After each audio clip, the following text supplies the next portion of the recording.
Muy buenos días, querida familia de la Iglesia Salem en Barcelona. Es un gusto estar de nuevo con vosotros y la verdad que doy gracias a Dios por tener esta nueva oportunidad.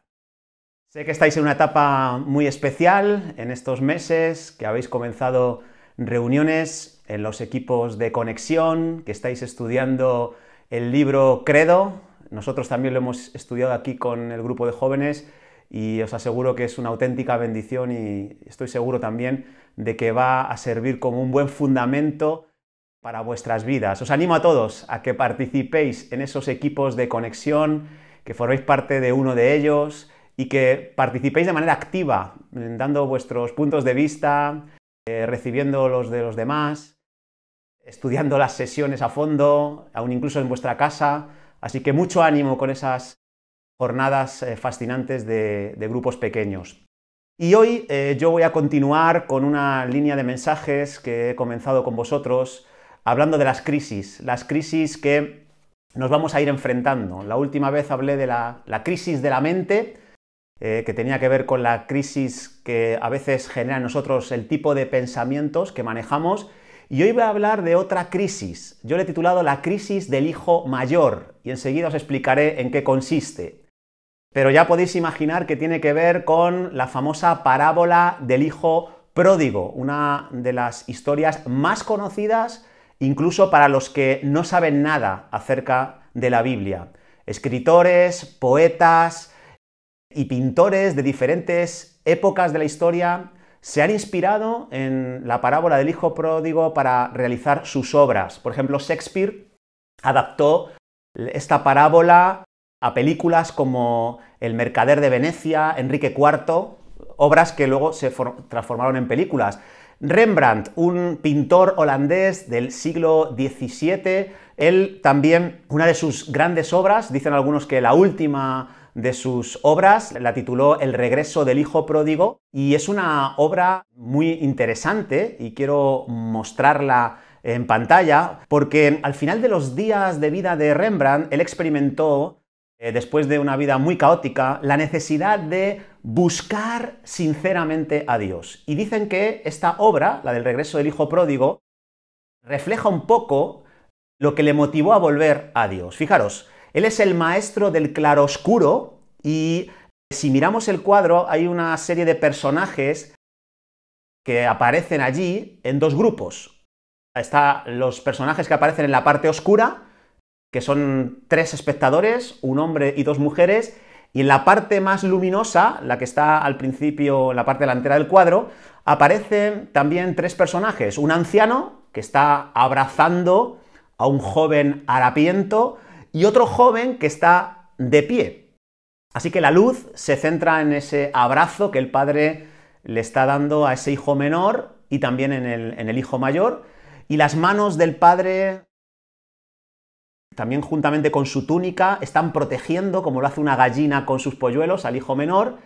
El rostro del padre aparece ahí como quebrado, casi ciego, pero lleno de alegría y de emoción. Y la reacción del hijo mayor, pues desentona un poco con la escena porque no parece acompañar que estaba viviendo este padre. Así que tres personajes que aparecen en esta parábola del hijo pródigo, y dejadme que os resuma un poco las características que nos dice esta parábola de Lucas capítulo 15 de cada uno de estos tres personajes que están en la parte luminosa del cuadro de Rembrandt. En primer lugar, el padre. ¿Qué vamos a decir de ese padre?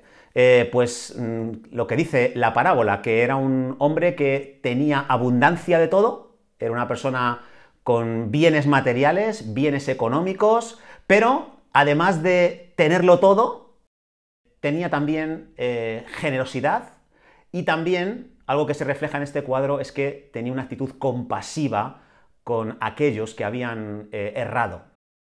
En esta casa que lideraba este padre no faltaba de nada, se compartía de todo y también se perdonaba todo.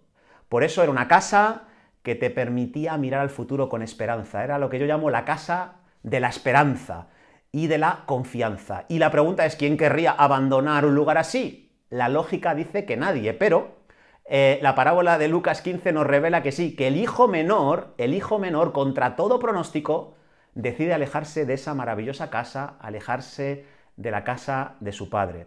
Y lo vemos en el capítulo 15, versículo 12, que nos dice que el menor de ellos dijo a su padre: «Padre, dame la parte de los bienes que me corresponde», y le repartió los bienes. Versículo 13, no muchos días después, juntándolo todo, el hijo menor se fue lejos a una provincia apartada y allí desperdició sus bienes viviendo perdidamente. Así que este joven, el menor de la casa, no sabía disfrutar de la abundancia que tenía, era un hombre impaciente y también independiente, y salió, y su vida, nos dice Lucas, que se convirtió en un verdadero caos. Su vida entró en una bancarrota.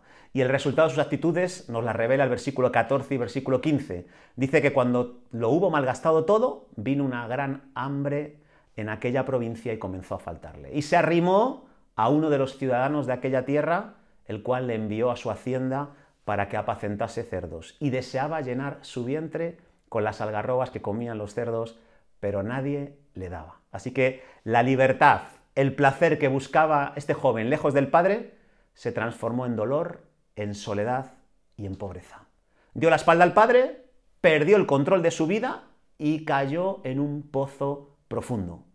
Pero el hijo menor, contra todo pronóstico también, logró recuperar la sensatez y el rumbo de su vida. Y dice el versículo 17 que volviendo en sí, se dijo: «¿Cuántos jornaleros en la casa de mi padre tienen abundancia de pan y yo aquí estoy muerto de hambre?». Así que recapacitó con honestidad sobre quién era, sobre lo que le estaba pasando, y la crisis no fue su final. No fue la final de este joven, sino que su crisis fue un punto de inflexión para volar más alto de lo que jamás había volado hasta ese momento. Así que la cara de ese hijo menor que hemos visto en el cuadro de Rembrandt nos transmite de una manera muy fidedigna el abatimiento, la vergüenza, el cansancio, el alivio que siente al haber dejado atrás una vida y al haber visto el abrazo del Padre sobre él. Ahora, el punto clave de esta historia y de este cuadro es el tercer personaje, el hijo mayor. Porque a mí, no sé a vosotros, me resulta sorprendente y chocante la cara del hijo mayor, la cara de escepticismo, la cara de juez, de crítico, de frío emocional, de indiferente que nos muestra ante la llegada de su hermano menor y ante el abrazo y la compasión que le manifiesta el Padre. Y yo me quiero inspirar esta mañana en este personaje para el mensaje de hoy. Quiero hablar del hijo mayor y de la crisis que representa este hijo mayor, crisis que en alguna medida todos vamos a tener que sufrir. Y en tiempos como los que estamos viviendo, pues muchos ya están experimentando esta crisis, la del hijo mayor. Vamos a leer algunos versículos para desenmarañar un poquito en qué consiste esta crisis. Versículo 25 de Lucas 15. Y su hijo mayor estaba en el campo, y cuando vino y llegó cerca de la casa, oyó la música y las danzas, y llamando a uno de los criados le preguntó qué era aquello. Él le dijo: «Tu hermano ha venido, y tu padre ha hecho matar al becerro gordo por haberle recibido bueno y sano». Entonces se enojó y no quería entrar. Salió por tanto su padre y le rogaba que entrase. Mas él respondiendo dijo al padre: «He aquí tantos años te sirvo, no habiéndote desobedecido jamás, y nunca me has dado ni un cabrito para gozarme con mis amigos. Pero cuando vino este hijo, que ha consumido tus bienes con rameras, has hecho matar para él el becerro gordo». Y él entonces le dijo: «Hijo, tú siempre estás conmigo y todas mis cosas son tuyas. Mas era necesario hacer fiesta y regocijarnos, porque este tu hermano era muerto y ha revivido, se había perdido y es hallado». Una de las cosas que me llama la atención de esta historia es que si analizáramos superficialmente lo que se describe aquí, llegaríamos a la conclusión de que el hijo menor era un sinvergüenza, era un derrochador y el mayor era un ejemplo. Pero, ¿qué pasaría si hacemos un análisis más profundo del hijo mayor? ¿Qué veríamos? ¿Quién estaba mejor, el hijo menor o el hijo mayor? Dejadme que hable de tres rasgos del hijo mayor que pueden pasar desapercibidos en una lectura superficial, pero que los encontramos en él. En primer lugar, yo veo que el hijo mayor estaba experimentando un distanciamiento con el padre. Tenía una relación distante con el padre de la parábola. El hijo mayor había hecho creer a la gente que él era el hijo bueno, que era el hijo fiel, el hijo leal, y por el hecho de que se quedó y de que no derrochaba el dinero como lo hacía su hermano menor, por el hecho de que quizás se sacó la carrera, se casó, yo qué sé, con una buena mujer, no lo sabemos, pues por esa razón, de cara a la galería, el hijo mayor era una joya para todos. Pero vamos a ver que al igual que su hermano, él tenía también una relación distante con su padre. ¿Y dónde lo vemos? Hemos leído que él estaba en el campo cuando regresó su hermano menor de aquella provincia apartada a la que se había ido. ¿Y qué hacía en el campo? Bueno, podríamos pensar que estaría trabajando, como los jornaleros, o supervisando cuadrillas, no lo sabemos, pero sí que nos dice que no se había enterado de la fiesta que el padre había montado, que llegó cuando la fiesta ya estaba en marcha, y yo siempre me he preguntado cuánto se necesitaba para montar una fiesta como la que el padre había puesto en marcha. Pues seguro que no eran unas horas, eran más que un par de horas, probablemente quizás algunos días, y el hijo mayor no se había enterado de la fiesta, a pesar de ese tiempo que llevaba a prepararla. Probablemente porque era del tipo de los hijos que vienen a casa a dormir o incluso se pueden tirar días sin aparecer por casa y uno no sabe dónde puede estar. Quizás el hijo mayor es de esos que se ausenta prolongadamente de su vivienda, que apenas tiene comunicación con su padre. Yo era de esos, antes de convertirme. Yo vivía con mi madre, pero yo podía estar semanas sin verla. Y me comunicaba con ella a través de post-its que nos escribíamos y los dejábamos pegados en la puerta del frigorífico. Vivíamos juntos, pero teníamos un distanciamiento relacional muy grande. No nos comunicábamos verbalmente. Sin embargo, cuando viene el hijo de donde viniera, del campo, dice la parábola, llegó cerca de la casa, escucha la música, las danzas, y llama a uno de los criados y le pregunta qué era aquello. Y el criado le da la respuesta. Así que fíjate, este hijo mayor se acerca, escucha ruido y en vez de llamar al padre, que sería lo más lógico, llama a un criado. Busca información en la persona equivocada. Busca información en intermediarios. Y claro, se da cuenta de que ha matado al becerro gordo por haberle recibido bueno y sano a su hermano menor. ¿Y cuál es la actitud que tiene él?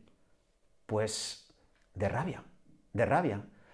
Ahora, es interesante que el criado, cuando le está transmitiendo esta información, cuando le está dando ese reporte, lo que enfatiza es que el padre había matado al becerro gordo, pero no dice nada de la actitud humilde, del arrepentimiento de este hijo menor, que podrían justificar esa fiesta.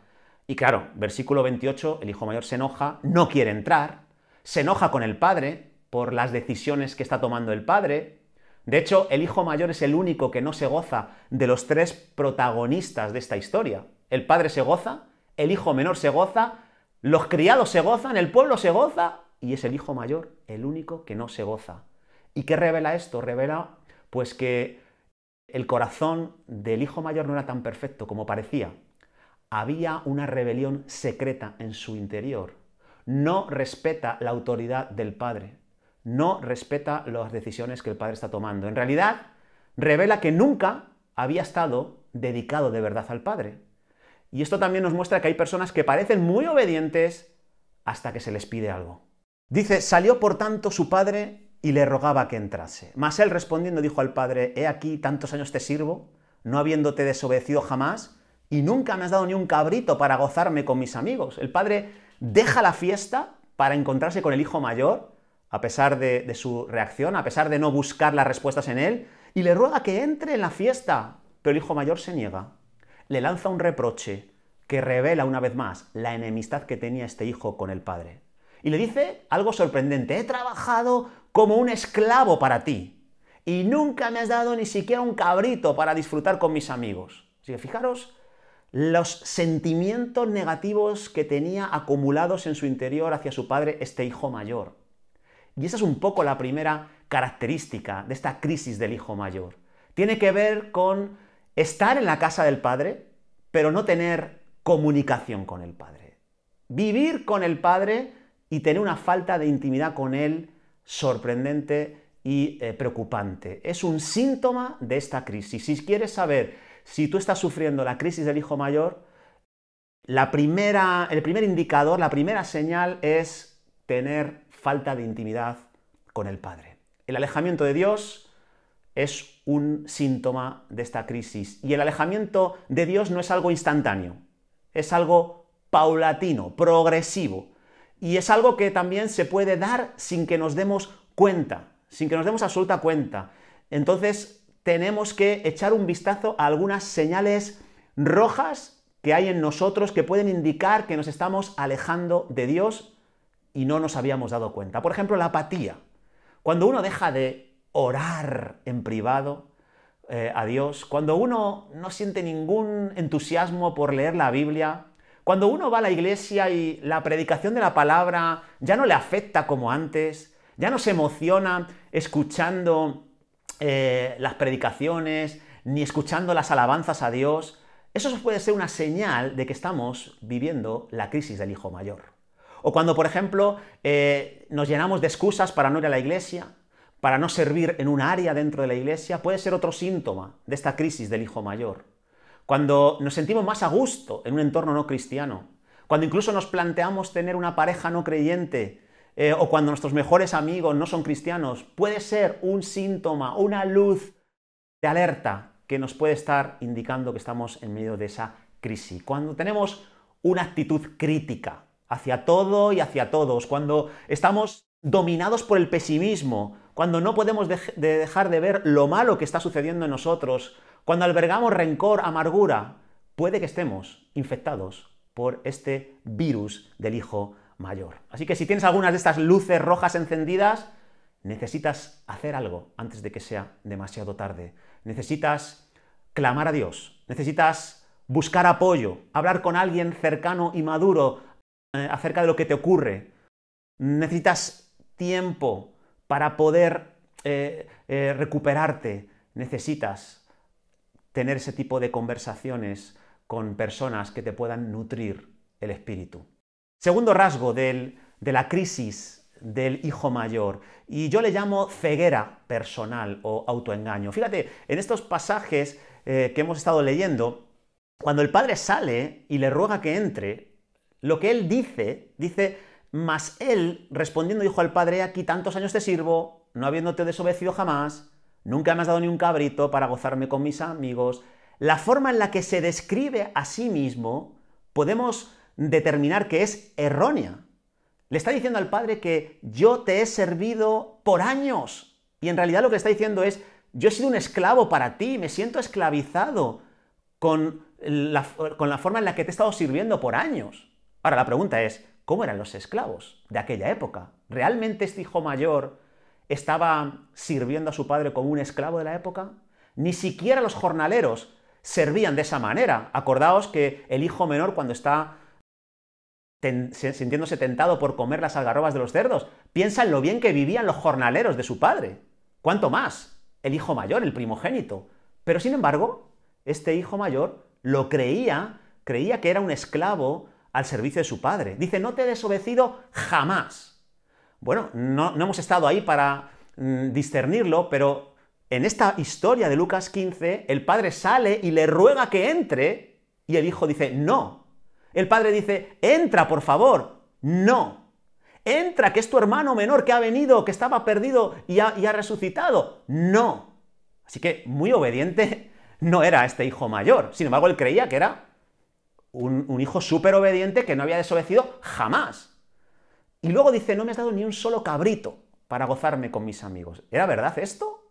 Si el padre, estando vivo, nos dice al principio de la parábola que repartió la herencia entre sus hijos, y no olvidemos que al ser el hijo mayor, el primogénito, le correspondían 2 partes de la herencia y al menor solo una. Así que, ¿realmente el padre era un tacaño, un ruin, que no había dado ni siquiera un cabrito al hijo mayor? No, no podemos pensar de esta manera. Así que el hijo mayor se está engañando a sí mismo, está teniendo lo que se llama una distorsión cognitiva, está interpretando las cosas de una manera equivocada. Él tenía una idea de sí y la realidad era otra. Y esto es otro síntoma de la crisis del hijo mayor. El autoengaño, la ceguera que podemos nosotros desarrollar hacia nosotros mismos. El autoengaño es una condición que puede dinamitar nuestra relación personal con Jesús. Y el problema de la ceguera es que podemos creer cosas que son mentira sobre nosotros o sobre los demás.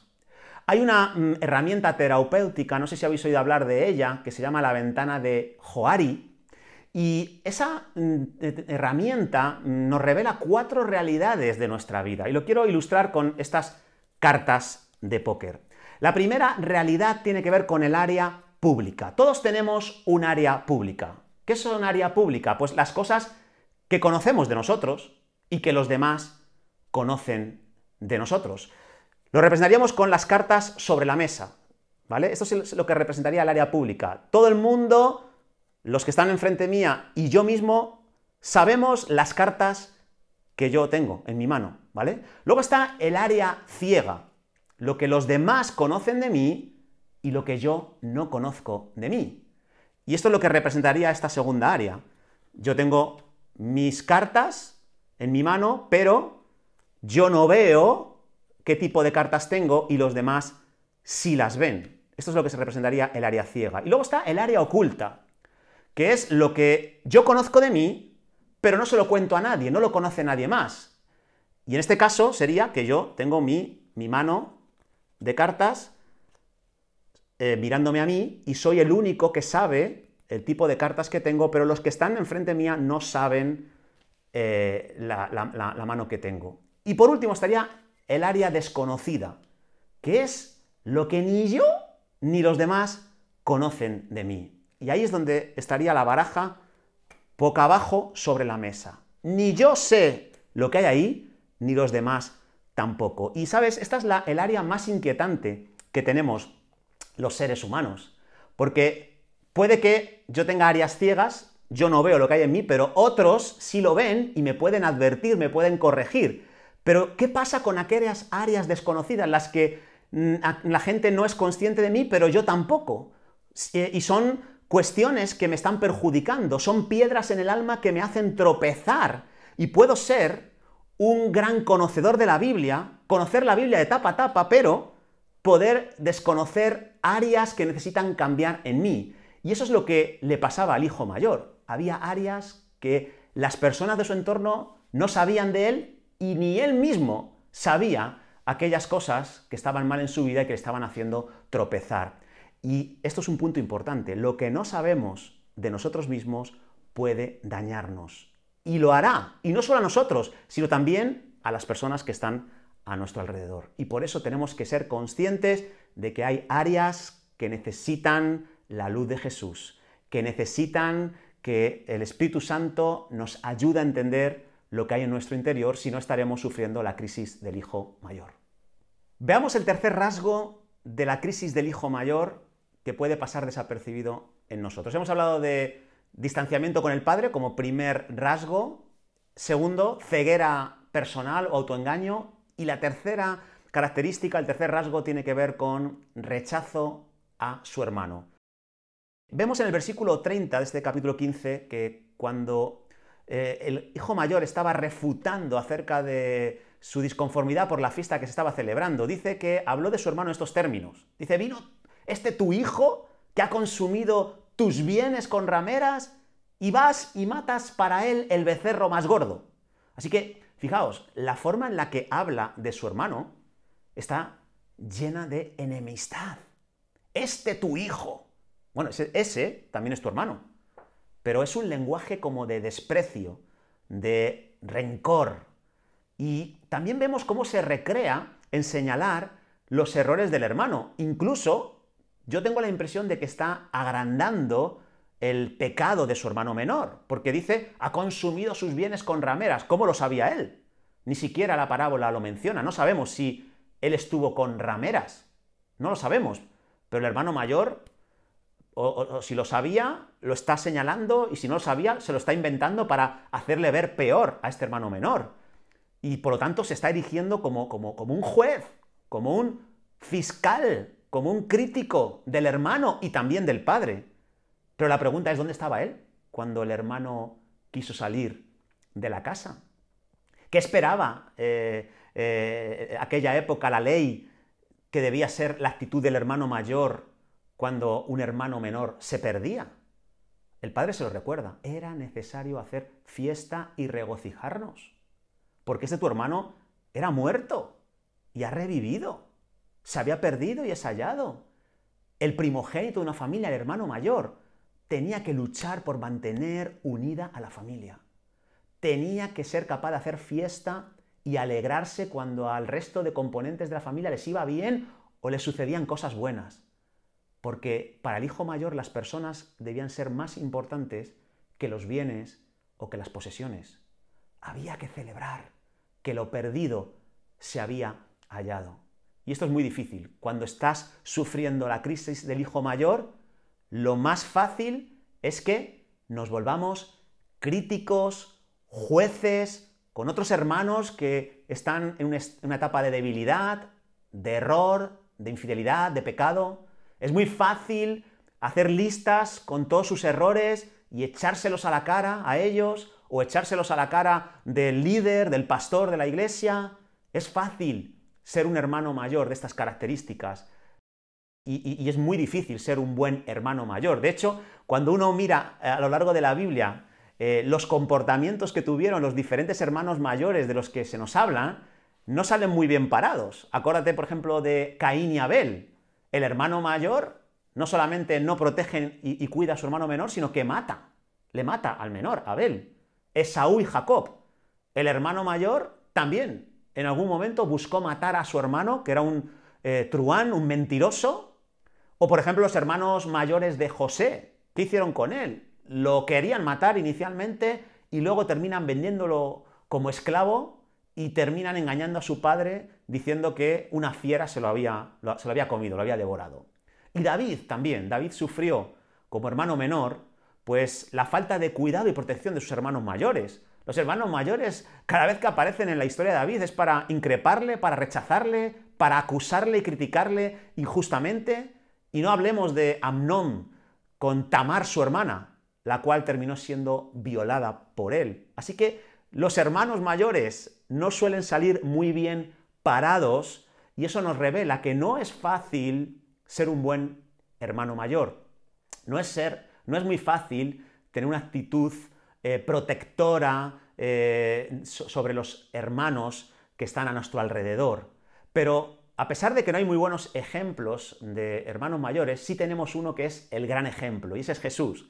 Jesús, Él nos puede inspirar para ser un buen hermano mayor para otros. Él vio que nos alejábamos nosotros y salió de la casa del Padre. No se quedó allí, sino que salió de la casa del Padre, salió del cielo para buscarnos. Y salió y pagó el precio que tuvo que pagar, el precio necesario para que hubiera fiesta en el cielo.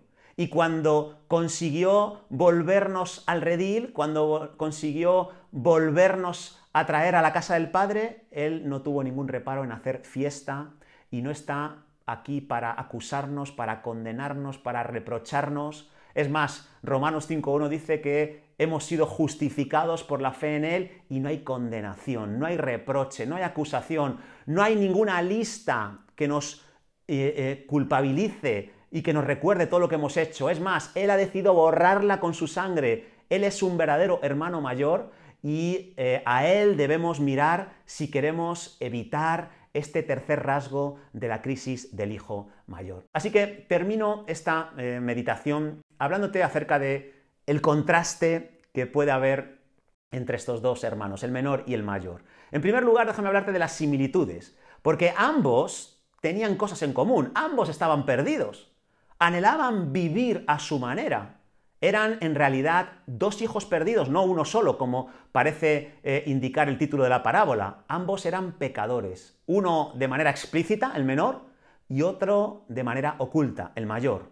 Diferentes por fuera, pero genéticamente iguales. Ambos estaban distanciados del Padre, no tenían una buena relación con el Padre, no se relacionaban con Él a diario. Ambos eran insensibles a sus prójimos. Ambos regresaron de sus lugares a la casa del Padre. Ambos se encuentran con el abrazo del Padre, con el amor del Padre, la generosidad y la compasión del Padre. Y vemos cómo el Padre ama a ambos. Pero hay diferencias entre el hijo menor y este hijo mayor del que estamos hablando hoy. Algunas diferencias inquietantes. Uno, el menor, reconoce su verdadera condición. El otro la niega, la oculta, pasa desapercibida para él. No es capaz de verse con ojos de realidad, no es capaz de verse con los ojos que le está viendo el Padre. Se ve con otros ojos, con unos ojos engañosos. Uno, el menor, cambia, otra diferencia, y abandona su camino. El otro no está dispuesto a dar su brazo a torcer. El otro quiere llevar la razón, quiere imponer su criterio. Y eso es un detalle que diferencia también a estos hijos. Y el último, para mí, una gran diferencia es que uno permanece junto al Padre en la casa y el otro no. Finalmente el hijo mayor, yo creo que no permaneció en la casa del Padre. ¿Y cómo lo sabemos? Porque la historia no tiene final, pero sí podemos intuirlo. Y podemos intuirlo porque al principio de esta parábola, en Lucas 15, versículo 1, nos dice que Jesús está contando estas historias sobre lo perdido, la oveja perdida, la moneda perdida, el hijo perdido. Se la está contando a los religiosos y entre su audiencia estaban fariseos, estaban escribas, pero también estaban publicanos y pecadores. Y todo parece indicar que los dos hijos simbolizan a unos y a otros. El hijo menor simboliza a los publicanos y a los pecadores. Aquellos que sí, se habían desmadrado, habían dado la espalda a Dios de manera dramática, pero en un momento de sus vidas se habían arrepentido y habían vuelto a Dios por medio de Jesús, y Jesús los había restaurado. Pero los fariseos y escribas no se habían ido fuera de la casa del Padre, no se habían rebozado en el pecado de manera explícita como los publicanos y pecadores.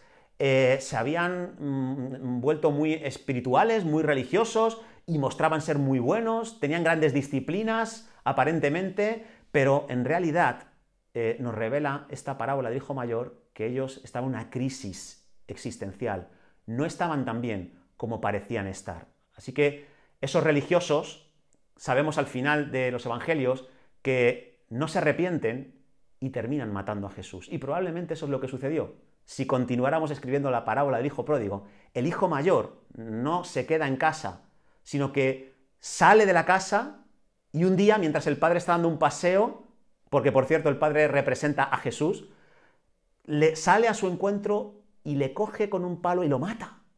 Como fue lo que sucedió, que con un madero le crucificaron a Jesús.